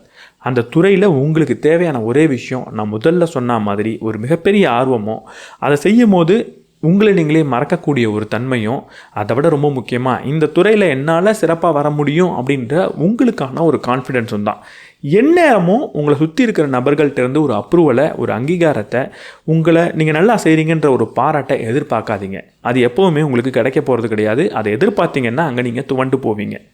2வது, எந்நேரமும் உங்களை எல்லாரும் பாராட்ட மாட்டாங்க அப்படின்றதுனால உங்களை ஒரு நபர் குறை சொன்னாலே அவங்க உங்கள் மேலே இருக்கக்கூடிய பொறாமைனாலையும் உங்களை கவிழ்த்து விடணுன்ற நோக்கத்தோடு தான் குறை சொல்கிறாங்கன்ற ஒரு பார்வையும் நீங்கள் வளர்த்துக்கூடாது. இப்படிப்பட்ட பார்வை இருந்தால் அதோட பேர் ஈகோ. நான் எல்லாத்தையும் சரியாக தான் செய்வேன், என்னை குறை சொன்னாலே அவங்க எனக்கு எதிராக ஏதோ ஒரு விஷயத்தை செய்கிறதுக்காக மட்டும்தான் சொல்கிறாங்க அப்படின்ற ஒரு எண்ணம் இருந்ததுன்னா அது ஈகோ தான். அப்போ இங்கே நீங்கள் கற்றுக்க வேண்டியது என்னென்னா, என்ன ஒருத்தவங்க குறை சொல்கிறாங்கன்னா அந்த குறையை பிரித்து பார்க்க நமக்கு தெரியணும், ஆராய்ச்சி பண்ண எனக்கு தெரியணும். அந்த குறை உண்மையாகவே என்கிட்ட இருக்கா, இல்லை பர்சனலாக அட்டாக் பண்ணுன்றதுக்காக சொல்கிறாங்களா அப்படின்னு. 90% உண்மையாகவே அந்த குறை உங்கள்கிட்ட இருக்கும். எல்லாரும் உங்களை பர்சனலாக அட்டாக் பண்ணுன்றதுக்காகவே காத்துக்கிட்டு இருக்க மாட்டாங்க. அப்போது ஒரு குறை சொல்கிறாங்கன்னா அந்த குறையை அமைதியாக ஏற்றுக்கக்கூடிய பண்பு நமக்கு வேணும். அந்த குறையை சரி பண்ணிக்கக்கூடிய பண்பு நமக்கு இருக்கணும். குறை சொன்னாலே நான் கோவப்படுவேன், குறை சொன்னாலே அடுத்தவங்களை தப்புன்னு சொல்லுவேன்ற மனப்பான்மையிலிருந்து வெளியே வந்து குறைகளை சேகரித்து சரி பண்ணிக்க நமக்கு தெரியணும். இந்த 2 பழக்கம் இருந்ததுன்னா சோஷியல் இன்டெலிஜென்ஸை கற்றுக்கிறது கொஞ்சம் சுலபமாக இருக்கும். நான் நிறைய பயிற்சி பண்ணிட்டேன், அந்த துறையில் இருக்கக்கூடிய மனிதர்களை பற்றி தெளிவாக புரிஞ்சு வச்சுக்கிட்டேன். இப்போ நான் மாஸ்டர் ஆகிட்டேனான்னு கேட்டால் கண்டிப்பாக இப்போ நீங்கள் மாஸ்டர் கிடையாது. ஏன்னா மாஸ்டர் ஆகணும் அப்படின்னா அடுத்து ரொம்ப முக்கியமான ஒரு விஷயம் இருக்குது. இதுதான் இருக்கிறதுலையே முக்கியமான விஷயம். இதை உருவாக்குறதுக்கு தான் இவ்வளவு நேரம் நம்ம பயிற்சி பண்ணியிருக்கோம். அந்த விஷயத்தோட பேர் தான் கிரியேட்டிவிட்டி. இந்த துறையில் நான் புதுசாக என்ன செஞ்சிட போகிறேன், நான் எதை இன்னோவேட் பண்ண போகிறேன் அப்படின்றத பொறுத்து தான் நான் மாஸ்டர் ஆகிற பயணத்தை சரியாக செஞ்சுக்கிட்டு இருக்கேனா அப்படின்றது அமையும். இந்த கிரியேட்டிவிட்டிக்கு எது ரொம்ப முக்கியம்? புதுசாக ஒரு விஷயத்தை செய்யணுன்னா எது ரொம்ப முக்கியம்? முதல்ல ரொம்ப முக்கியமான விஷயம் என்னென்னா, புதுசாக ஒரு விஷயத்தை செய்யணுன்னா பழசாக என்ன இருக்குன்றத புரிஞ்சுக்கிட்டாகணும். எல்லா ரூல்ஸையும் புரிஞ்சுக்கிட்டா தான் அந்த ரூல்ஸை நம்மளால் பிரேக் பண்ணவே முடியும். எடுத்த உடனே நான் புதுசாக அதை செஞ்சிட போகிறேன் அப்படின்னு நீங்கள் நினச்சிங்கன்னா அது புதுசாக முதல்ல அது வேலைக்காகுமா அப்படின்றது உங்களுக்கு தெரியவே தெரியாது. நீங்கள் முதல்ல செய்ய வேண்டியது நான் ஏற்கனவே சொன்ன மாதிரி சரியாக பயிற்சி பண்ணி அந்த துறையில் எந்த மாதிரியான ரூல்ஸ் இருக்குது, இப்போதைக்கு அந்த துறை எப்படி இயங்கிக்கிட்டு இருக்கு அப்படின்றத புரிஞ்சுக்கிறது தான். அதை தெளிவாக புரிஞ்சிக்காமல் ஒருவேளை நான் ஏதோ ஒரு விஷயத்தை க்ரியேட்டிவாக திங்க் பண்ண போகிறேன்னு நீங்கள் நினச்சிட்டிங்கன்னா உடனடியாக அதை நிறுத்தி திரும்ப அந்த அப்ரெண்டிஸ்ஷிப் ஃபேஸுக்கு போய் அங்கே தெளிவாக எல்லாத்தையும் படித்து புரிஞ்சுக்கிட்டு வாங்க. அதை புரிஞ்சுக்கிட்டால் தான் புதுசாக க்ரியேட்டிவாக ஏதாவது நம்மளால் யோசிக்க முடியும். இந்த க்ரியேட்டிவாக யோசிக்கிறதுக்கு ரொம்ப முக்கியமான ஒரு தேவை இருக்குது. அது என்னென்னா, நம்மளோட பர்ஸ்பெக்டிவில் அந்த துறையை பார்க்க ஆரம்பிக்கிறது. இப்போ அந்த துறையோட ரூல்ஸ் அண்ட் ரெகுலேஷன் எல்லாம் எனக்கு புரிஞ்சிருச்சு, எப்படி அந்த துறை இயங்கிக்கிட்டு இருக்குன்றது புரிஞ்சிருச்சு. இப்போ தான் நீங்கள் என்ன செய்யணுன்னா, என்னோட பார்வையில் அந்த துறையை நான் பார்க்க போகிறேன். என் வாழ்க்கை அனுபவத்தை வச்சு எனக்கு என்னெல்லாம் தெரிஞ்சுதோ அதை வச்சு இந்த துறையை நான் பார்க்க போகிறேன். அப்படி பார்க்கும்போது என்ன செய்யணும்? ஜஸ்ட் நான் அப்படியே பார்க்குறேன், எனக்கு ஒரு புதுசாக ஒரு விஷயம் செய்யணும்னு தோணுது, செஞ்சிருவேனா அப்படின்னு கேட்டால் கிடையாது. நீங்கள் அங்கே கேட்க வேண்டிய முக்கியமான ஒரு கேள்வி இருக்குது. நீங்கள் பார்க்குற ஒவ்வொரு விஷயத்தையும் இதை எப்படி நான் இம்ப்ரூவ் பண்ணுறது, இதை எப்படி இன்னும் சிறப்பாக செய்கிறது அப்படின்ற கேள்வியே கேளுங்க. 2வது முக்கியமான கேள்வி, இந்த இடத்துல என்ன மிஸ் ஆகுது அப்படின்ற கேள்வியே கேளுங்க. ஏதோ ஒரு விஷயம் மிஸ் ஆகுதுன்னு உங்களுக்கு தோணும் போதும், இல்லை இதை இன்னும் சிறப்பாக செய்யலாம் அப்படின்னு தோணும் போது மட்டும்தான் அங்கே நீங்கள் க்ரியேட்டிவாக இருக்க முடியும். அது இல்லாமல் எனக்கு தோன்ற எல்லாமே க்ரியேட்டிவிட்டின்னு நீங்கள் நினச்சிடக்கூடாது. உதாரணத்துக்கு இந்த புக் சம்மரியை நான் பண்ணுறப்போ இங்கே என்ன மிஸ் ஆகுது அப்படின்ற கேள்வியை நான் கேட்டேன். இதற்கு முன்னாடி எல்லாரும் எப்படி புக் சம்மரி பண்ணுறாங்கன்றதையும் நான் கவனித்தேன். 2 முக்கியமான வழியில் புக் சம்மரின்றது நடந்துகிட்டு இருந்தது. ஒன்று, சில நபர்கள் ஒரு புத்தகத்தை படித்து அந்த புத்தகத்திலேருந்து என்ன கற்றுக்கிட்டன்றதை அவங்களுடைய தோணியில் சொல்லிக்கிட்டு இருந்தாங்க. இன்னும் சில நபர்கள் ஒரு புத்தகத்தை அப்படியே எடுத்து ஒவ்வொரு வார்த்தையாக வாசித்து ஒரு ஆடியோ புக் வடிவத்தில் கொடுத்துக்கிட்டு இருந்தாங்க. இப்படி ஆடியோ புக்காக கொடுக்குறவங்க ஒரு புத்தகத்தை முழுமையாக கன்வே பண்ணாங்க. முழுமையாக ஒரு புத்தகத்தை கன்வே பண்ணாலும் அவங்கள்ட்ட அவங்களுக்கான தோணின்றது இல்லை, ஜஸ்ட் புத்தகத்தை வாசிச்சுக்கிட்டு தான் இருந்தாங்க. இன்னொரு நபர்கள் தன்னோட தோணியில் புத்தகத்தை படித்து நான் என்ன புரிஞ்சுக்கிட்டேன் அப்படின்றத சொல்லும் போது அது யுனிக்காக இருந்தாலும் அந்த புத்தகத்தில் அவங்க தெரிஞ்சுக்கிட்ட எல்லா விஷயத்தையும் அவங்களால சொல்ல முடியல. ஒரு 5-6 பாயிண்ட்டை ஒரு புத்தகத்திலேருந்து எடுத்து இன்றைக்கி இந்த வீடியோவை நான் ஓட்டுறதுக்கு என்ன தேவைன்றதை மட்டுமே சொல்கிறாங்களோ அப்படின்னு எனக்கு தோணுது. அப்போ இங்கே என்ன மிஸ் ஆகுதுன்னா, தன்னோட தோணியில் சொல்கிறவங்க முழுமையாக சொல்கிறதில்ல, முழுமையாக சொல்கிறவங்கள்ட்ட அவங்களுடைய தோணின்றது ஒன்று இல்லை. அப்போது நம்மளோட தோணியில் ஒரு புத்தகத்தை முழுமையாக நம்மளால் சொல்ல முடியுமா, இதுதானே இங்கே மிஸ் ஆகுது அப்படின்னு தோணுது. அதை எடுத்த உடனே நான் செஞ்சுட்டேனான்னு கேட்டால் செய்ய முடியல. எடுத்த உடனே என்னாலையும் 10 நிமிஷம் தான் பேச முடிஞ்சுது. என்னாலையும் ஒரு புத்தகத்தை முழுமையாக கரைச்சி ஒரு வீடியோவில் சொல்ல முடியல, அவ்வளோ விஷயத்தை ஞாபகம் வச்சுக்க முடியல, அவ்வளவு நேரம் பேச முடியல, இறக்க கூட செஞ்சுது. ஆனால் தொடர்ந்து பயிற்சி பண்ணதுக்கப்புறம் இப்போ 5வது வருஷத்தில் என்னால் அதை செய்ய முடியும் அப்படின்னு தோணுது. அதை செய்கிறதுக்கு நானாகவே ஒரு ப்ராசஸை உருவாக்கி வச்சுக்கிட்டு இருக்கேன் அப்படின்னு தோணுது. இப்போ நான் மாஸ்டர் ஆகிட்டேன்னா, மாஸ்டர் ஆகலை, இன்னும் மாஸ்டர் ஆகிறதுக்கான டிக்கெட்டை வாங்குறதுக்கு 5 வருஷம் காத்துக்கிட்டு இருக்கணும். ஆனால் அந்த டிக்கெட்டை வாங்கிட முடியுன்ற ஒரு கான்ஃபிடென்ஸ் 5வது வருஷத்தில் வந்திருக்கு. நான் நினச்சது ஒர்க் அவுட் ஆகுது அப்படின்னு எனக்கு தோணுது. ஒரு புத்தகத்தை படித்து முழுமையாக என்னோட தோணியில் சொல்ல முடியும் அப்படின்னு தோணுது. இதற்கு காரணம், இந்த இடத்துல என்ன மிஸ் ஆகுது, இந்த இடத்துல என்ன இம்ப்ரூவ் பண்ணலான்ற கேள்வியை கேட்டேன். அந்த கேள்வியை கேட்கறதுக்கு முன்னாடி இந்த துறை எப்படி ஃபங்க்ஷன் ஆகிட்டு இருக்குன்றத முதல்ல தெளிவாக கவனித்தேன். இதை நீங்கள் செஞ்சால் மட்டும்தான் அங்கே க்ரியேட்டிவாக ஏதாவது உங்களால் செய்ய முடியும். இப்படி நீங்கள் உங்களுக்கான யூனிக்னஸை வளர்த்துக்கிட்டதுக்கப்புறம், உங்களுடைய துறையில் உங்களுடைய வேலையை ஓரளவுக்கு கற்றுக்கிட்டதுக்கப்புறம், ஓரளவுக்கு கான்ஃபிடென்ஸ் வந்ததுக்கப்புறம் நீங்கள் செய்ய வேண்டியது, முதல்ல நான் செய்யக்கூடாதுன்னு சொன்ன விஷயம், அதுதான் அந்த துறை சார்ந்த மற்ற விஷயங்களை கற்றுக்கிறது. நான் புத்தகத்தை பற்றி பேசுகிறேன் அப்படின்னா என்னோட வேலை ஒரு புத்தகத்தை திரும்ப திரும்ப படிக்கிறது, படித்த விஷயத்தை என்னவா சொல்லணும், எப்படி சொல்லணும்னு மாற்றுறது, அதை கேமராவை ஆன் பண்ணி பேசுகிறது. ஆனால் இது மட்டுமே பத்துமானா பத்தாது. நான் எடிட்டிங்கை கொஞ்சம் கற்றுக்கிட்டாகணும், நான் கொஞ்சம் லைட்டிங்கை கற்றுக்கிட்டாகணும், ஒரு கேமராவை எப்படி ஆப்ரேட் பண்ணுறதுன்றதை கற்றுக்கிட்டாகணும். இது எல்லாமே என்னோடய வேலைக்கு முக்கியமான விஷயம் இல்லைனாலும் இந்த விஷயங்கள்லாம் சேரும்போது தான் என்னோடய வேலையை வெளியே கொண்டு வர முடியுது. அப்போ தொடர்ந்து இந்த விஷயங்கள் பற்றியும் நான் கொஞ்சமாக நேரம் செலவழித்து கற்றுக்கிட்டாகணும். இப்படி நான் செய்கிற வேலையை சுற்றி இருக்கிற வேலைகளை கொஞ்சமாக கற்றுக்கும் போது தான் என்னால் என் வேலையை சுற்றி இருக்கிற வேலைகளை நான் செய்யணுமா, இல்லை இப்போதைக்கு செய்ய வேணாமா, இல்லை எதிர்காலத்தில் செஞ்சுக்கிட்டால் போருமான்ற முடிவை எடுக்க முடியுது. உதாரணத்துக்கு என்னோடய வீடியோவில் நிறைய விஷுவல் எஃபெக்ட்ஸை நான் கொடுக்கறது கிடையாது, ஏன்னா அதற்கான நேரம் என்கிட்ட கிடையாது. ஆனால் அந்த விஷுவல் எஃபெக்ட்ஸை எப்படி பண்ணுறது, என்னெல்லாம் பண்ணணும் அப்படின்றத புரிஞ்சுக்கும் போது தான் அதை செய்கிறதுக்கு எவ்வளவு நேரம் ஆகும், எவ்வளவு வேலை ஆகும், அது எவ்வளவு முக்கியம் அப்படின்ற முடிவை என்னால் எடுக்க முடியுது. அதனால் நான் ஒரு துறையில் ஏதோ ஒரு வேலையை தேர்ந்தெடுத்து ஓரளவுக்கு கற்றுக்கிட்டதுக்கப்புறம் அந்த வேலையை சுற்றி இருக்கிற மற்ற வேலைகளை கொஞ்சமாவது கற்றுக்க ஆரம்பிக்கணும், கொஞ்சம் கொஞ்சமாக அதையும் கற்றுக்க ஆரம்பிக்கணும். இப்படி பல வேலைகளை கொஞ்சம் கொஞ்சமாக கற்றுக்கும் போது தான் அந்த வேலைகள் எல்லாம் ஒன்றா சேர்ந்து ஒரு க்ரியேட்டிவான ஐடியான்றது வரும், ஒரு புதிய பாலினேஷன் அப்படின்றது அங்கே நடக்கும். இப்படி சுற்றி பல விஷயங்களை கற்றுக்கோங்க, தானாகவே புதுசாக ஏதோ ஒரு ஐடியான்றது உங்களுக்கு தோணும். இந்த க்ரியேட்டிவிட்டியை நம்ம ரொம்ப தவறாக புரிஞ்சு வச்சுக்கிட்டு இருக்கோம். க்ரியேட்டிவிட்டின்றது ஏதோ ஒரு மேஜிக் அப்படின்னு நினச்சிக்கிட்டு இருக்கோம். திடீர்னு ஒரு நபருக்கு ஒரு க்ரியேட்டிவான தாட்ஸ் வரும், அதை வச்சு அவர் ஒரு மாஸ்டர் ஆகிடுவார் அப்படின்னு நம்ம நினச்சிக்கிட்டு இருக்கோம். உண்மையாக க்ரியேட்டிவிட்டின்றது சடனாக வரதோ இல்லை ஒரு மேஜிக்கோ ஒரு சர்ப்ரைஸாக நமக்குள்ளேருந்து வரதோ கிடையாது. க்ரியேட்டிவிட்டின்றது தொடர்ந்து பயிற்சி பண்ணுறது மூலியமாக வருது. ஒவ்வொரு நாளும் 2 மணி நேரம் உட்காந்து என்னோடய வேலைக்கு நான் ஏதோ ஒரு வேலையை செஞ்சுக்கிட்டே இருப்பேன், ஆழமாக யோசித்து அந்த வேலையை செஞ்சுக்கிட்டே இருப்பேன் அப்படின்னு நினைக்கும் போது மட்டும்தான் க்ரியேட்டிவான தாட்ஸ் வரும். சில சமயம் நம்ம அந்த வேலையை செய்யும் போதே க்ரியேட்டிவான தாட்ஸ் வரும். சில சமயம் அந்த வேலையெல்லாம் செஞ்சுட்டு படுத்து தூங்கும் போதோ இல்லை கொஞ்சம் ரிலாக்ஸ்டாக இருக்கும் போதோ இந்த க்ரியேட்டிவான தாட்ஸுன்றது வரும். கேட்குறதுக்கு கொஞ்சம் வித்தியாசமாக இருந்தாலும் உண்மையாக நம்ம தூங்கும் போதும் ரிலாக்ஸ்டாக இருக்கும் போதும் தான் நம்மளோட க்ரியேட்டிவிட்டின்றது வரும். அந்த க்ரியேட்டிவிட்டி வரணும் அப்படின்னா அதற்கு முன்னாடி ஒவ்வொரு நாளும் தொடர்ந்து என் வேலையை நான் பயிற்சி பண்ணியிருக்கணும். இப்படி பயிற்சி பண்ணும்போது உண்மையாகவே சடனாக எதிர்பார்க்காத நேரத்தில் க்ரியேட்டிவ் தாட் வரும். ஆனால் எதிர்பார்க்காத சடனான ஒரு நேரத்தில் இந்த க்ரியேட்டிவ் தாட் வருதுன்றதுனால அது அப்படி மட்டும்தான் வரும், அதனால தான் வரும்னு நீங்கள் நினைக்கக்கூடாது. உண்மையாக அப்படி வரத்துக்கு காரணமே தொடர்ந்து பயிற்சி பண்ணது தான். தொடர்ந்து பயிற்சி பண்ணுங்கள், நீங்கள் எதிர்பார்க்காத நேரத்தில் க்ரியேட்டிவான தாட்ஸ்ன்றது வரும். இப்படி ஒரு க்ரியேட்டிவான தாட்ஸ் உங்களுக்கு வரும்போது உடனடியாக அதை இம்ப்ளிமெண்ட் பண்ணி நான் பெரிய ஆளாக ஆகிடலாம் அப்படின்னு நினைக்கக்கூடாது. எப்பெல்லாம் எனக்கு புதுமையான ஒரு சிந்தனை வருதோ, ஒரு க்ரியேட்டிவ் தாட்ஸ் வருதோ, அங்கே நான் செய்ய வேண்டிய அடுத்த விஷயம் எக்ஸ்பிரிமெண்ட் பண்ணி பார்க்குறது. ஒரு தாட்ஸ் எனக்கு வந்துருச்சு அப்படின்றதுனால எடுத்த உடனே அதை நான் செஞ்சேன்னா அங்கே ஃபெயில் ஆகிறதுக்கான வாய்ப்பு இருக்குது. அங்கே ஃபெயில் ஆகிறது தப்பு கிடையாது, இருந்தாலும் தப்பு கிடையாதுன்றதுக்காகவே நான் ஃபெயில் ஆவேன் அப்படின்ற முடிவு இருக்கக்கூடாது, ஃபெயில் ஆகிறதுக்காகவே ஒரு வேலையும் செய்யக்கூடாது. அப்போது எனக்கு வந்த க்ரியேட்டிவான தாட்ஸை கொஞ்சமாக ஒரு பரிசோதனை பண்ணி பார்க்கணும். எனக்கு திடீர்னு என்னோடய வீடியோவில் ஏதோ ஒரு மாற்றத்தை கொண்டு வரலாம் அப்படின்னு தோணுது. அதற்காக எடுத்த உடனே அந்த மாற்றத்தை கொண்டு வந்து அதை மட்டுமே செஞ்சேன்னா இவ்வளவு நாள் என்ன எதற்காக நீங்கள் ஃபாலோ பண்ணிக்கிட்டு இருந்தீங்களோ அது உங்களுக்கு கிடைக்காம டோட்டலாக நான் கொலாப்ஸ் ஆகலாம். அப்போது எடுத்த உடனே கொஞ்சமாக ஒரு முயற்சி பண்ணி பார்த்து, கொஞ்சமாக ஒரு பரிசோதனை பண்ணி பார்த்து அது ஒர்க் அவுட்ஸ் ஆனால் தொடர்ந்து அது செய்யலாம். இந்த வீடியோவே அப்படிப்பட்ட ஒரு பரிசோதனையிலேருந்து வந்தது தான். இதுக்கு முன்னாடிலாம் நான் ஒரு புத்தகத்தை படித்து அந்த புத்தகம் எப்படி இருக்கோ அதே மாதிரி சொல்லுவேன். நடுவில் கொஞ்ச நாளுக்கு முன்னாடி புக் டேக்அவேன்னு ஒரு சீரீஸ் பண்ணேன்.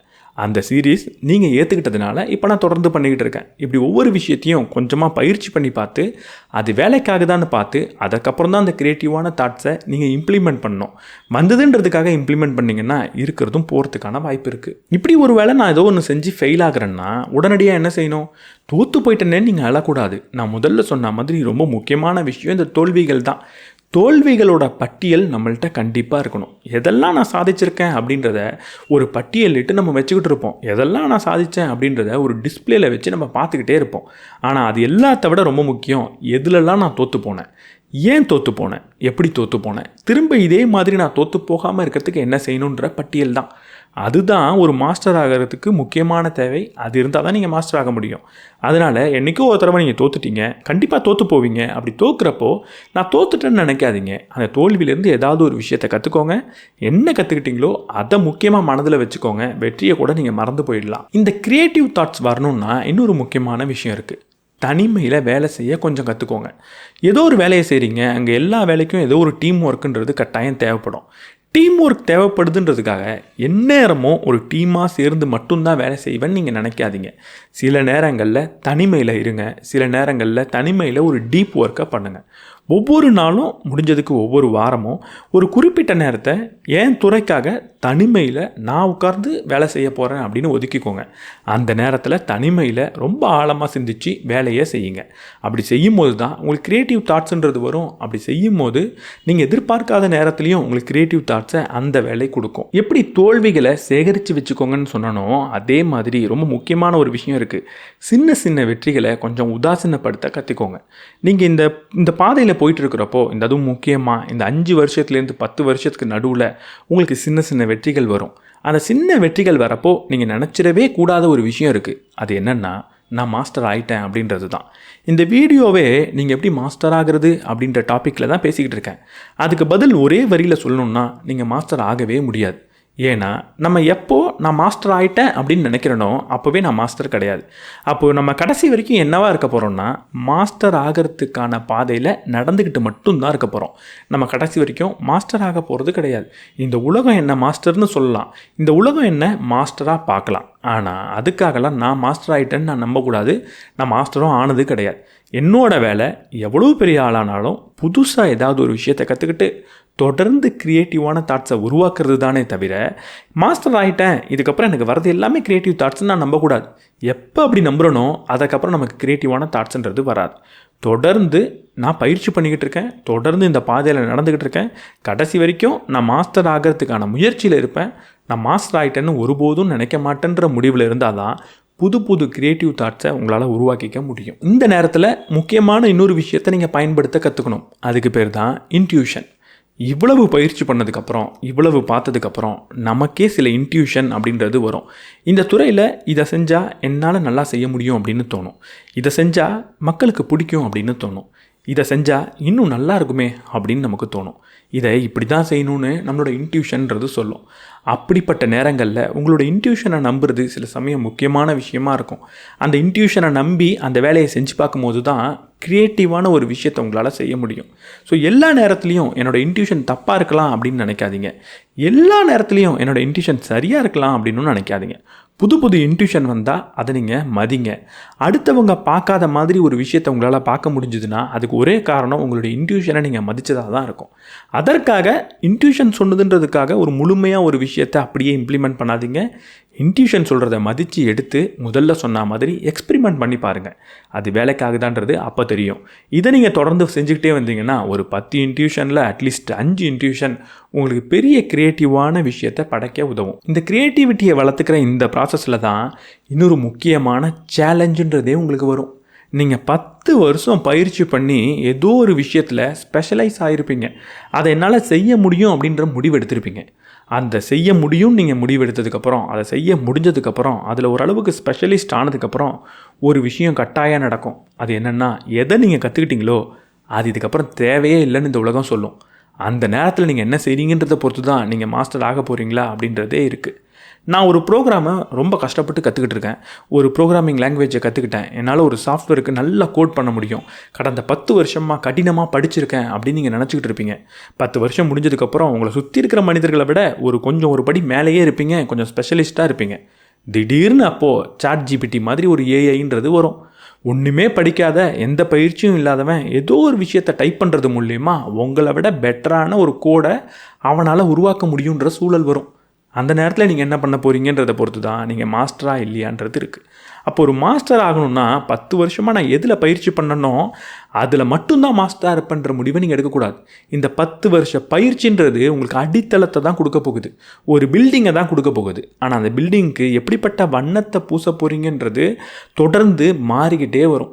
தொடர்ந்து புது புது டெக்னாலஜி வரும், தொடர்ந்து பல விஷயங்கள் மாறிக்கிட்டே வரும். அப்படி மாறும் போதெல்லாம் குயிக்காக திரும்ப பயிற்சி பண்ணி அந்த விஷயத்தை நான் கற்றுப்பேன் அப்படின்றது உங்களுக்கு தேவை. இந்த 10 வருஷ பயிற்சியில் ஒரு பேஸை உருவாக்கிடுவீங்க. அதற்கப்புறம் டெக்னாலஜி மாறிக்கிட்டே வரும். மாற மாற அந்த டெக்னாலஜியை கான்ஃபிடென்ட்டாக என்னால் கற்றுக்க முடியுன்ற தைரியத்தோடு கற்றுக்க போகிறீங்க. அந்த டெக்னாலஜியை உங்களோட க்ரியேட்டிவிட்டி கூட மெர்ஜ் பண்ணி இவ்வளவு நாள் நீங்கள் கற்று வச்சுட்டு இருக்க பேஸ் மேலே வைக்கும் போது அங்கே தான் நீங்கள் மாஸ்டர் ஆக போகிறீங்க. அதனால் நான் கற்றுக்கிட்டது அப்படியே இருக்குன்னு எதிர்பார்க்காதீங்க. கட்டாயம் மாறும்போது குயிக்காக அதுக்கு அடாப்ட் ஆகுங்க. இளையராஜா என்றைக்கு ஒரு நாள் மியூசிக் போட்டுக்கிட்டு இருந்தார், ரொம்ப லைவ் ரெக்கார்டிங்லாம் பண்ணிக்கிட்டு இருந்தார். இன்றைக்கி கம்ப்யூட்டர் வந்ததுக்கப்புறம் நான் கம்ப்யூட்டர்லாம் பயன்படுத்தவே மாட்டேன் அப்படின்ற ஒரு முடிவில் இருந்திருந்தாருன்னா அவரால் சஸ்டெயின் ஆகிருக்க முடியாது. தொடர்ந்து டெக்னாலஜி மாறும்போது நீங்கள் மாறணும். அதுக்காக டெக்னாலஜி மாறினதுனால உங்களோட யூனிக்னஸையும் நீங்கள் விடக்கூடாது. யூனிக்னஸையும் வச்சுக்கணும், டெக்னாலஜியும் பயன்படுத்தணும். இந்த மாறுபட்ட புது விஷயத்தையும் அடாப்ட் பண்ணிக்க தெரியணும். அந்த ஸ்கில்லை நீங்கள் கட்டாயம் வளர்த்துக்கணும் ஒரு மாஸ்டர் ஆகணும்னா. உங்களோட துறை என்னன்றதை தேர்ந்தெடுத்துட்டீங்க, அதில் எப்படி பயிற்சி பண்ணணும்னு உங்களுக்கு தெரிஞ்சிருச்சு, அதில் சோஷியல் இன்டெலிஜென்ஸ் எவ்வளோ முக்கியம்னு தெரிஞ்சிருச்சு. இதெல்லாம் கற்றுக்கிட்டு ஒரு க்ரியேட்டிவிட்டியும் நீங்கள் வளர்த்துக்கிட்டீங்க. அடுத்து என்ன செய்யணும்? இப்போ தான் மாஸ்டரின்ற பயணத்தில் கால் எடுத்து வச்சுருக்கீங்க. ஒரு மாஸ்டர் ஆகிறதுக்கான பாதையில் என்டரே ஆகிருக்கீங்க.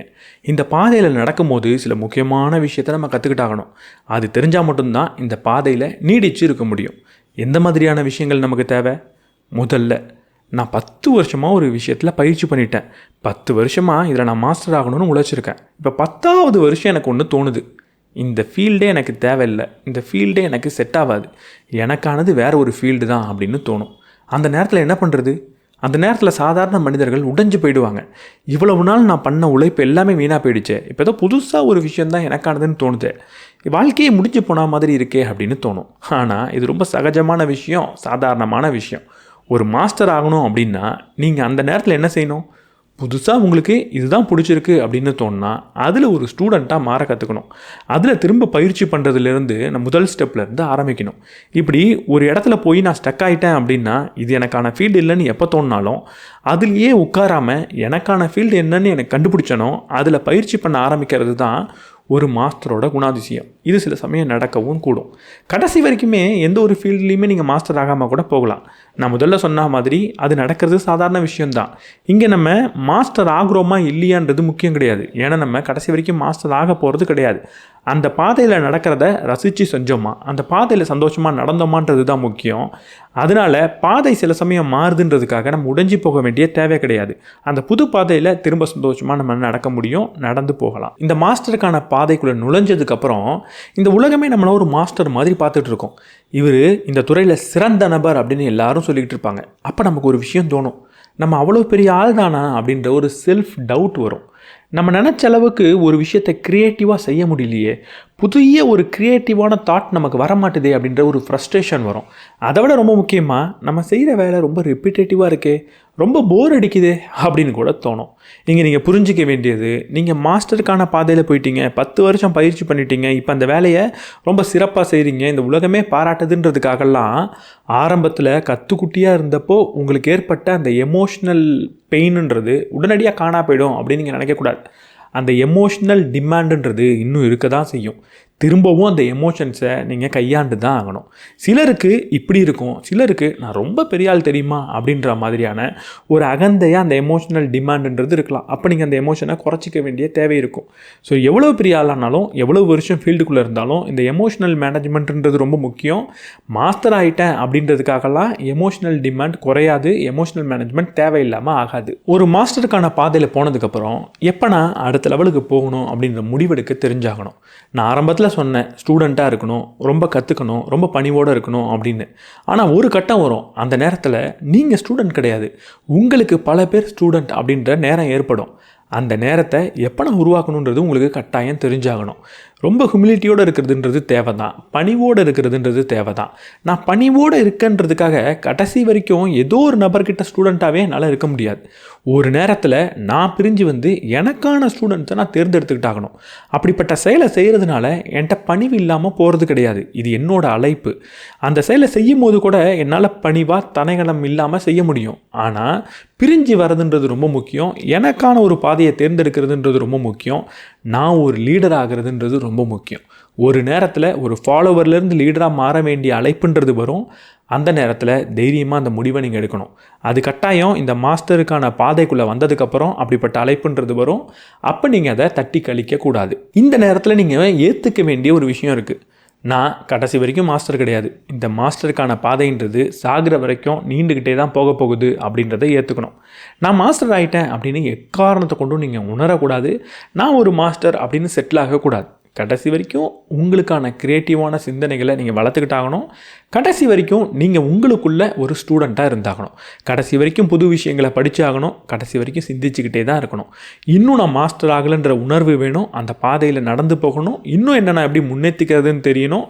இன்னும் என்கிட்ட என்ன குறையுது அப்படின்றத நீங்கள் கேட்டுக்கிட்டே இருக்கணும். இந்த கேள்விகளை தொடர்ந்து கேட்டுக்கிட்டே இருக்கும்போது தான் இந்த பாதையில் நீங்கள் நடந்துக்கிட்டு இருப்பீங்க. இந்த பாதையில் நீங்கள் நடந்துக்கிட்டு இருந்தாலே போகிறோம், சுற்றி இருக்கிறவங்களாம் உங்களை ஒரு மாஸ்டராக பார்ப்பாங்க. எக்காரணத்தை கொண்டும் ஏதோ ஒரு நேரத்தில் ஒரு ஷார்ட்கட்டை தேர்ந்தெடுக்கணும் அப்படின்னு நினைக்காதீங்க.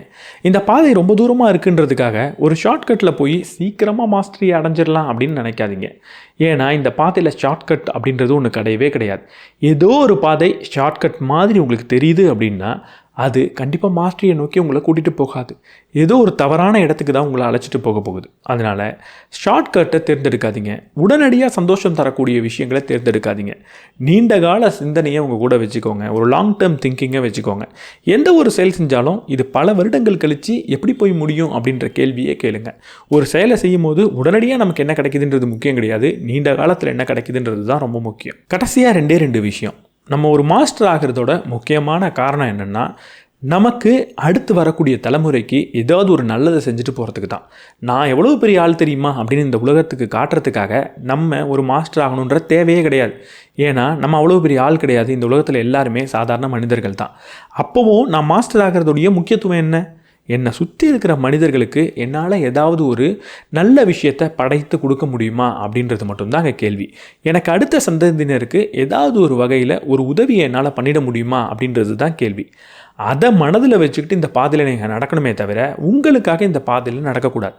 சுற்றி இருக்கிற மனிதர்களுக்கு என்னால் என்ன செய்ய முடியும், என்னோடய வேலை மூலியமாக இந்த உலகத்தை எப்படி ஒரு நல்ல இடமாக மாற்ற முடியும், எனக்கு அடுத்த சந்ததியினருக்கு என்னோடய துறையில் நடந்து வரக்கூடிய என்னோடய பாதையில் நடந்து வரக்கூடிய அடுத்த சந்ததியினருக்கு என்னால் என்ன செஞ்சு வச்சுட்டு போக முடியும் அப்படின்றது மட்டும்தான் கேள்வியை தவிர நீங்கள் எவ்வளோ பெரிய ஆளுன்றது கேள்வி கிடையாது. ஆனால் இது மட்டும்தான் ஒரு மாஸ்டர் ஆகிறதுக்கான தேவையான்னு கேட்டால் கிடையாது. இன்னொரு செல்ஃபிஷான ஒரு தேவையும் இருக்குது. அது என்னென்னா சுதந்திரம். நம்ம எல்லாருக்கும் ரொம்ப ரொம்ப முக்கியமான விஷயம் பணமோ பேரோ புகழோ கிடையாது. ரொம்ப முக்கியமான ஒரு விஷயன்றது சுதந்திரம் தான். நான் நினச்ச வேலையை நான் நினச்ச மாதிரி நினச்ச நேரத்தில் பண்ணுற சுதந்திரன்றது ரொம்ப ரொம்ப முக்கியம். அந்த சுதந்திரம் எப்போ உங்களுக்கு கிடைக்கும்னா நீங்கள் ஒரு மாஸ்டர் ஆனதுக்கு அப்புறம் தான். எப்போ நான் ஒரு மாஸ்டர் ஆகிட்டனோ அப்போ தான் என் வேலையை நான் எப்போ செய்யணும், எவ்வளவு நேரம் செய்யணும், யாருக்காக செய்யணுன்ற முடிவை என்னால் எடுக்க முடியும். நான் ஒரு மாஸ்டர் இல்லாமல் இருந்தேன் அப்படின்னா பணத்துக்காக ஒருத்தவங்க சொல்லும் போது நான் வேலையை செஞ்சாகணும், அவங்களுக்காக செஞ்சாகணும், அவங்க சொல்கிறபடி செஞ்சாகணும். அதுக்காக தவறான ஒரு மனநிலைக்குள்ளே வந்துடாதீங்க. நான் மாஸ்டர் ஆகிட்டேன் அப்படின்னா வேலையே செய்யாமல் இருக்கலாம், எப்போ வேணால் செஞ்சுக்கலாம் அப்படின்னு நினைக்காதீங்க. மாஸ்டர் ஆனாலும் சரி ஆகலைனாலும் சரி கடினமாக உழைக்க வேண்டிய தேவைன்றது இருக்குது. நீண்ட நேரம் நீங்கள் உழைக்க தான் போகிறீங்க. ஆனால் எப்படி உழைக்க போகிறீங்க, என்ன செய்ய போகிறீங்க, யாருக்காக செய்ய போகிறீங்கன்ற முடிவை எடுக்கக்கூடிய சுதந்திரம் உங்களுக்கு மாஸ்டரானால் கிடைக்கும்.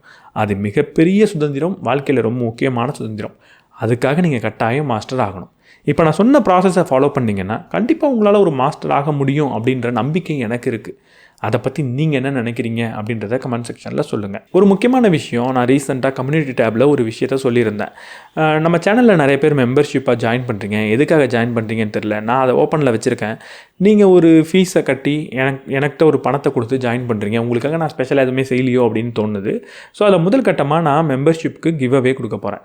மெம்பர்ஷிப்புக்கு கிவ் அவேனா ஜாயின் பண்ணவங்களுக்கு மட்டும் கிடையாது, மெம்பர்ஸ்க்கும் கிவ் அவே இருக்கும், நான் மெம்பர்ஸ்க்கும் கிவ் அவே இருக்கும். ஸோ 2 கிவ் அவே கொடுக்க போகிறேன். ஸோ மெம்பர்ஸ்க்கு என்ன பெனிஃபிட் அப்படின்னா ஒரு குறுகிய ஒரு 50 பேருக்குள்ளே அவங்கள தேர்ந்தெடுக்கப்படுவோம். மற்ற எல்லாருக்கும் சேர்த்து ஒரு நபரை நான் தேர்ந்தெடுக்க போகிறேன். ஸோ நான் ஒரு கேள்வி கேட்குறேன், அதற்கான பதிலை நீங்கள் கமெண்ட் செக்ஷனில் சொல்லுங்கள். யார் ரொம்ப இன்ட்ரெஸ்டிங்காக எனக்கு பதில் சொல்லியிருக்காங்கன்னு தோணுதோ அவங்களுக்கு நான் கிவ் அவே தரேன். ஒருவேளை யாருமே ஒரு இன்ட்ரெஸ்டிங்காக புதுமையான பதிலை சொல்லலை அப்படின்னு தோணுதுன்னா அடுத்த வீடியோவில் நான் கிவ் அவே தரேன். இந்த வீடியோவில் நான் என்ன கேள்வி கேட்கணும்னு நினச்சிக்கிட்டு இருந்தேன்னா, நீங்கள் ஏன் மாஸ்டர் ஆகணும் அப்படின்றது தான் கேள்வி. நம்ம ஏன் ஒரு மாஸ்டர் ஆகணும்? இந்த வீடியோவில் நான் 2 காரணம் சொல்லியிருந்தேன். அது இல்லாமல் நான் ஏன் ஒரு மாஸ்டர் ஆகணும் அப்படின்றதுக்கான பதிலை சொல்லுங்கள். முடிஞ்சால் மாஸ்டரானால் எனக்கு என்ன கிடைக்கும் அப்படின்றத சொல்லுங்கள்.